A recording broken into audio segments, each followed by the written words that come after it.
Hey everybody, it's Jason Blaha here, and today I want to chat with you guys a little bit about what to do if you don't know what your weak points are. Because I get this a lot. People will be like, Jason, I can't afford coaching, can't afford to hire you as a coach, right? I don't know how to find my own weak points. And here's what I'm going to say on that. If you can't determine your weak points, I can tell you what areas you just need to focus on by default. And the reason for that is that you will never get weaker by focusing on these areas, and they tend to be extremely common weak points. And those areas are going to be hamstrings, adductors, upper back, triceps. So, why those?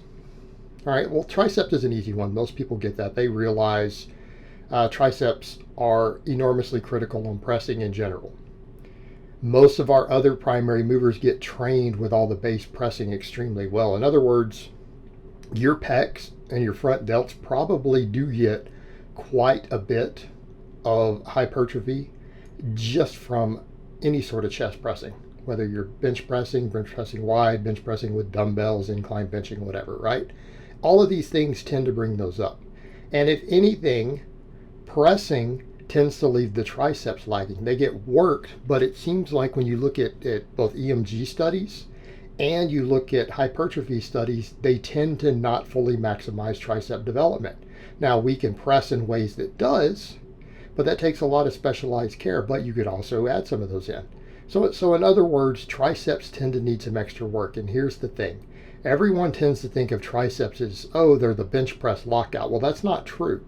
Weak triceps at the lockout on a bench create a different bar path. That doesn't mean that it's automatically your triceps. And triceps are also firing on a true max bench.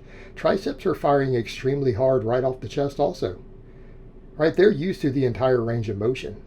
They're a very common weak link. And I occasionally get a lifter who has massive triceps and maybe their pecs or something are lagging on their bench, but almost every single time, those guys can bench. These are not people who are benching 250. I have never had a new client come to me with overdeveloped triceps, where triceps were their strong point, who was a sub 300 bencher. It doesn't happen. So they might have major weak points and we can add 20 or 30 pounds to their bench pretty quick, but that's the thing. If it's something other than triceps, they're sometimes a sub 300 bencher, but most of the guys I found who have really big triceps, even if their pecs and stuff suck, they still bench 3 plates when they hire me. So triceps, and the same thing with overhead pressing. You probably do get a lot of shoulder work. You probably do have strong interior delts. If you've been focusing on overhead pressing, your triceps are very likely to be lagging, and if you get them stronger, you're going to be better at overhead pressing in general, even if they weren't your true weakest link. All right, upper back. Why upper back? Very simple. Upper back carries over to all of the big three. And for people who want to count the overhead press as one of the major lifts, all right, it's a common weak link for it also. Also, upper back tends to improve all of them no matter what. In other words, adding meat to your upper back, and that means your entire traps. Like all these guys say, well, I could do weighted carries from upper. I'm talking about your entire trap. Upper, middle, lower. Okay. You need to be doing rowing and things. Lots of rowing.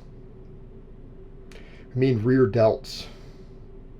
All right. All these things help you create a better bar path on the bench press. All right. They give you a more stable platform to bench from. They help you have a better bar path and control on the eccentric. Okay, it will always improve your bench stability every single time if you make that area bigger. Right? And it'll help you stay tighter. Overhead pressing, it should be pretty obvious. Right? It's going to help your lockout. Squat, if you bring up your upper back more, you actually change your center of gravity with the barbell to a more favorable position, which gives you a better bar path for better leverages, even if you don't get any stronger. Deadlift. Okay. Helps you lock. It helps you lock if you pull with a slightly rounded back. Proves the lockout. It also helps with stability and staying tight out of the bottom of a deadlift. So focus on your upper back. If you don't know what your weak links are, put effort into the upper back. Lots of effort into it. Overdevelop it. All of your lifts will probably go up, or at least your technique will improve on them. Okay, hamstrings. All right, hamstrings. Common weak link on the deadlift. Not only a common weak link, they're prone to injury. If you have weak hamstrings, you're more likely to get injured on the deadlift. Right? You are far more likely to get injured deadlifting if your hamstrings are a weak link, because you will compensate more with your back. You're more likely to hurt your back, and you're more likely to tear a hamstring. Also, weak hamstrings, #1 cause of ACL tears for athletes. What about the squat? What about the squat? Well, hamstrings aren't used in the squat as a primary mover, but they're an important stabilizer. And when I say important, weak hamstrings will prevent you from having an optimal bar path.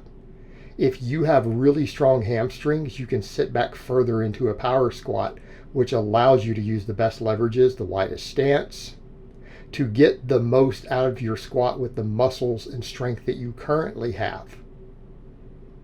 So in other words, hamstrings will improve your squat technique by default, your ability to squat correctly in a power squat with the heaviest weight that you can handle, right? So think about what we're doing here. We're reducing injuries on the deadlift. Keep in mind the hamstrings are a primary mover on the deadlift. All right, we're making your deadlifting safer. So even if you do get stronger and fix whatever your other weak links are, you're less likely to get hurt. You're going to have a more stable position with your back because of overdeveloped hamstrings. Your squat, big hamstrings again give you a more favorable bar path and the best leverages, even though they don't contribute directly. What else? Adductors. The adductors is the easy one. Why? Adductors is the single most important muscle in the squat. People can argue about that all they want. They can cry about whatever they want with it and disagree with it.